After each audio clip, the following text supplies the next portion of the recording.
তো বন্ধুরা দেখো এদিকে রাশি আর ওর পিসি এই যে মুড়ি মাখাচ্ছে, তো দেখো কত কি দিয়েছে। তো দারুণ লাগে, তো দারুণ লাগে কিন্তু এগুলো খেতে ঝালমুড়ির মতো। তো এইদিকে দেখো মুড়ি, চানা, তারপর নলপাপড়, তারপরে হচ্ছে এই যে মটর, আলু, মানে ধনেপাতা, তো অনেক কিছু পেঁয়াজ মরিচ দিয়ে এই যে মাখা করেছে। আর এইদিকে আমার বড় ভাগ্নি চা বানিয়েছে। তো আমরা এখন সবাই চা খেতে বসে পড়েছি দেখো। আর সবাই এই যে আমি ভিডিও করছি, তো সবাই দেখো হাসাহাসি করছে। তো কিছু যায় আসে না, তাই না? তো আমরা চাটা খেয়ে নেই। তো দেখো বন্ধুরা এইদিকে আমার চা খাওয়া হয়ে গেছে, তো ওরা এইদিকে চা খাচ্ছে, তো আমার এইদিকে আবার জামা কাপড়গুলো ধুয়ে দিব। তো সেই জন্য আমি তাড়াতাড়ি করে চাটা খেয়ে নিলাম। স্নান করতে হবে, আবার রান্না করতে হবে আমার এইদিকে। তো দেখো এইদিকে রাশি খেতে বসেছে, রান্নাবান্না আমার শেষ, কারণ ওর পিসি বাড়িতে চলে যাবে, তো সেই জন্য। তো দেখো এইদিকে এই যে খাওয়া দাওয়া চলছে আমাদের। রাশি বসেছে দেখো উঠানের মধ্যে খেতে বসে পড়েছে। আর এদিকে দেখো এই যে সঙ্গী আর এই যে সাথী বারান্দায় বসেছে। তো দেখো এদিকে জামা কাপড়গুলো আমি ধুয়ে না দিয়েই এইদিকে আমি স্নান করে রান্না করে ফেলেছিলাম। কারণ কি বলো তো, মানে আমার ননদের যে ছেলে মানে ভাগ্না, ওর আর কি আজকে কর্মশিক্ষা পরীক্ষা আছে, তো সেই জন্য ও তাড়াতাড়ি করে বাড়ি চলে গেল। তো তাড়াতাড়ি করে রান্না করে দিলাম, ও আবার বাড়িতে গিয়ে স্কুলে যাবে, তো সেই জন্য। তো তাড়াতাড়ি করে রান্না করে নিলাম। জামা কাপড়গুলো এইদিকে ভিজিয়ে রেখেছিলাম সার্ফ জলে, তো এখন আমি ধুয়ে দিচ্ছি। তো দেখো কতগুলো জামা কাপড় ধুয়ে দিচ্ছি, তো আগের দিনেও কতগুলো ধুয়ে দিয়েছি, তো আজকেও তো আরও কতগুলো জামা কাপড় আছে, কারণ পুজো মানে সামনে শনিবার এইদিকে পুজো, তো এইগুলো তো ধুয়েই দিতে হবে, তাই না? তো ঠিক আছে তাড়াতাড়ি করে ধুয়ে দিই। আর এইদিকে আবার দুপুরবেলা আবার রান্না করতে হবে, মানে অনেক কাজ আছে, তোমরা তো জানোই বাড়িতে একটা অনুষ্ঠান হলে পরে কত কাজ যে থাকে, তাই না? তো যাই হোক তাড়াতাড়ি করে আমি ধুয়ে দিই। তো তোমরা ব্লগটা দেখতে থাকো। এদিকে মার শরীর খারাপ, মা এদিকে ঘুমিয়ে আছে। কি যে মা? খারাপ লাগছে শরীরটা। খুব খারাপ? কি রকম লাগছে? হাত পাগুলো কেমন করে দিচ্ছে একবারে, ভালো লাগে না। এই যে এইদিকে মার শরীর খারাপ, ঠাম্মা এদিকে ভাত চড়িয়ে দিছে, আর এইখানে আলু বাইগন বাঁধাকপি সবজি রান্না করবে, আর এইদিকে পেঁয়াজি কাটছে ঠাম্মা। তো বন্ধুরা আজকে হচ্ছে শুক্রবার, তো সকাল সকাল এই যে মোচা কোচা ধরে পড়েছি। আর এদিকে মা আলু কাটছে, কারণ কালকে আমার শরীরটা ভালো ছিল না, তো সেই জন্য কালকে আমি ব্লগ করতে পারিনি। তো যতটুকু পেরেছে রাজ ওইদিকে শেয়ার করেছে তোমাদের সঙ্গে। তো দেখো আজকে এইদিকে মা ধান, এই যে চিড়ার ধান এই দিকে তাড়িয়ে রেখেছে। আর এইদিকে বড় ভাগ্নি রান্না বসিয়ে দিয়েছে। এই যে দেখো রান্না বসে, মানে রান্না করছে ও। আর ছোটো ভাগ্নি কি করবে, আর ছোটো ভাগ্নি তো ছোট আছে, রাশি আর ও, তো ওদেরকে কিছু বলিনি। আর ওই দেখো, ওইদিকে দেখো টিনের এগুলো কি কি পড়ছে, কেমন হয়ে গেছে মনে হচ্ছে দেখো।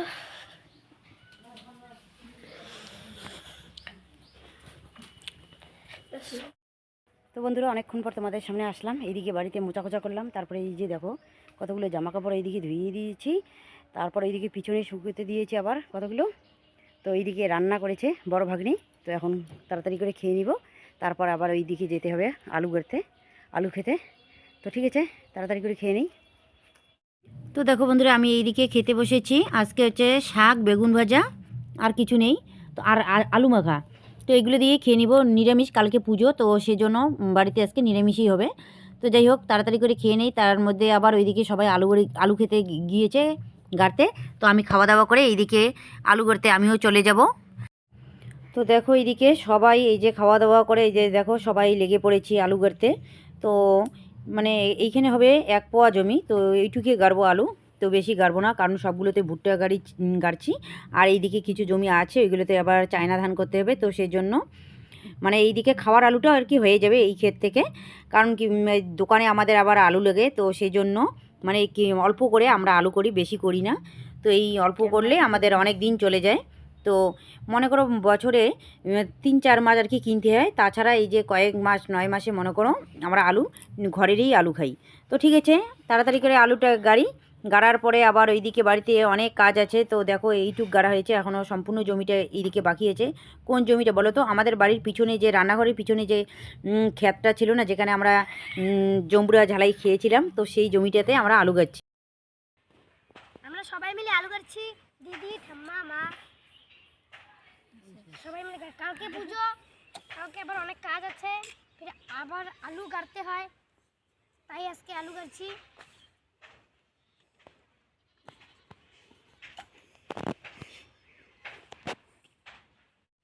তো বন্ধুরা, আমাদের আলু গোড়া হয়ে গেল। তো এখন আমি এই যে পেঁয়াজ কাটতে বসে পড়েছি। আর এখন আমার পেঁয়াজ কাটলে না চোখ দিয়ে জল বাইর হয়ে গেল যে না, মানে পেঁয়াজ কাটতে কাটতে না চোখের অবস্থা মনে হয় প্রায় খারাপ হয়ে যাচ্ছে। আগে মানে অনেকগুলো করে পেঁয়াজ কাটতাম, কিন্তু এখন আগের থেকে একটু কম কাটি, তবুও আমার চোখ দিয়ে যে জল বাইর হয়।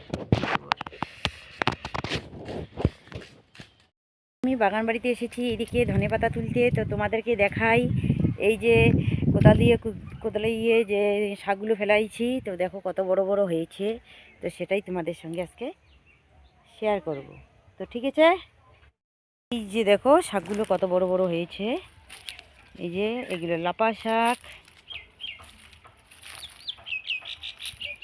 যে শাক বাড়িটা দেখো কত সুন্দর হয়েছে। জল দিতে হবে, জল দিলে ভালো হবে শাকগুলো।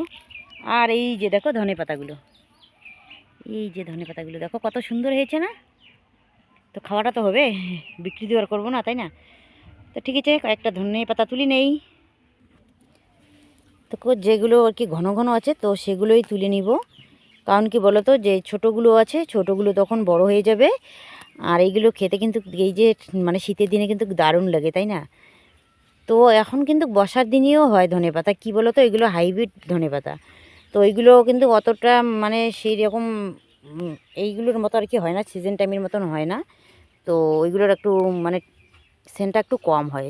বর্ষার দিনে তো তোমরা জানোই কীরকম হতে পারে। তো দেখো কত সুন্দর হয়েছে, এগুলো আমি এখন তুলবো।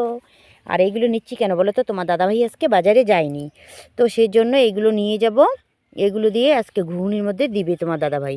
তো আমাকে বললো যে কয়েকটা ধনেপাতা তুলে নিতে, তো নিয়ে যাচ্ছি আমি। বেশি করে একটু নিব, কারণ কি বলো তো, বাড়িতে যে মা রান্না করবে রাত্রিবেলা, তো ওইগুলোতে দিয়ে দিতে পারবে, তাই না?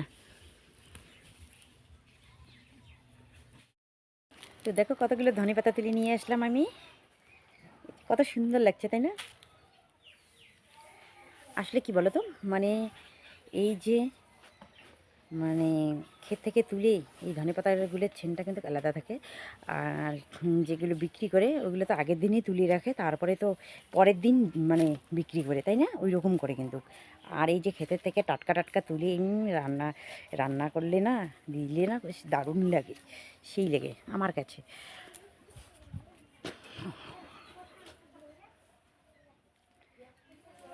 তো দেখো আমাদের এই বাগান বাড়িটা, তো আমাদের বাগান বাড়িটা তোমাদেরকে কেমন লাগলো কমেন্ট করে জানিয়ে দিও, ঠিক আছে? এই যে এগুলো হচ্ছে আকাশমুখী গাছ, যেগুলোকে বলে কেউ আকাশমুখী আর কেউ বলে ইউক্যালিপটাস। তো বন্ধুরা দেখো আমি চাল ঝাড়ছি, কারণ হচ্ছে কালকে আমাদের বাড়িতে পুজো, তো সেই জন্য চালটা ঝেড়ে রেখে দিচ্ছি এইদিকে আমি, তাহলে কাজটা অনেকটা এগিয়ে আসবে, তাই না?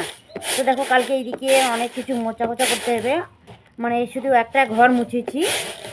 আর এইদিকে চালগুলো ঝাড়ি ঝেড়ে রেখে দিব। আর তোমরা তো জানোই পুজোর দিন কত কাজ করতে হয়, তো আর এইদিকে উপবাস থাকতে হয়, তার মধ্যে অনেক কাজ করতে হয়। তো সেই জন্য চালটা ঝেড়ে রাখছি আমি। আর মা এইদিকে নিমন্ত্রণতে বাইরে হয়েছে, সবাইকে আর কি নিমন্ত্রণ দিতে গিয়েছে। রাশি গিয়েছে, সাথে সঙ্গে ওরা 4 জনই গেছে। আর রাজ গিয়েছে বাজারে মানে চুল কাটতে, আর তোমার দাদাভাই দোকানে চলে গেছে। আর আমি এদিকে চাল ঝাড়তে বসে পড়েছি। কারণ কি বলো তো, কালকে পুজো ঠিকই, কিন্তু আমি কিছু করতে পারবো না, তো এইগুলো কাজগুলো আমি করে রাখি। আর মা আসবে, মা আসতে আসতে তো তোমরা জানোই মানে সন্ধ্যা লেগে যাবে, বাড়িতে সমস্ত কাজ সেরে তারপরে আসবে। তো তোমরা দেখতে দেখো আরও অনেকেই আসবে, মিতু আসার কথা, বিতলি কল্পনা, কিন্তু জানি না কে কে আসবে সেটা আমি বলতে পারিনি। নিমন্ত্রণ ওদেরকে দিয়েছি, হয়তো ওরা আসবে, কালকে না আসলেও পরের দিন আর কি আসবে। কারণ 2 দিন থাকার জন্য তো ওরা আসতে পারবে না বাড়িঘর ছেড়ে, তাই না? তো হয়তো মনে হয় আসবে রবিবারে। তো তোমরা ব্লগটা দেখতে থাকো, আশা করি খুব ভালো লাগবে। আর ভালো লাগলে লাইক কমেন্ট আর বেশি বেশি করে শেয়ার করে দিও, হ্যাঁ? তো দেখো আজকে যে এই যে চালটা যে ঝাড়ছি,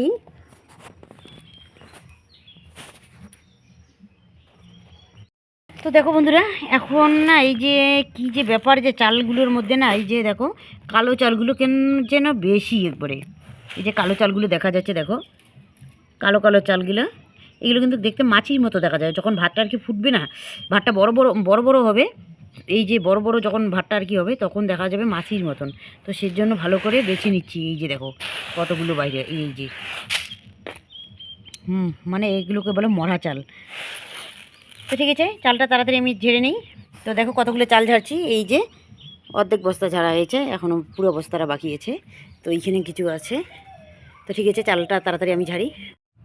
তো বন্ধুরা, তো আমার এইদিকে মোবাইলের স্ট্যান্ড নেই, তো সেই জন্য আমি এই যে চালের গামলার মধ্যেই মোবাইলটা রেখে তোমাদের সঙ্গে যতটুকু পারছি তো শেয়ার করে নিচ্ছি। তো ঠিক আছে, আজকের ব্লগটা আর আমি বেশি বড় করছি না। কালকে দেখা হবে তোমাদের সঙ্গে নতুন ভিডিও নিয়ে। কালকে আমাদের বাড়িতে আবার পুজো আছে, তোমাদের সঙ্গে শেয়ার করব। তো ঠিক আছে।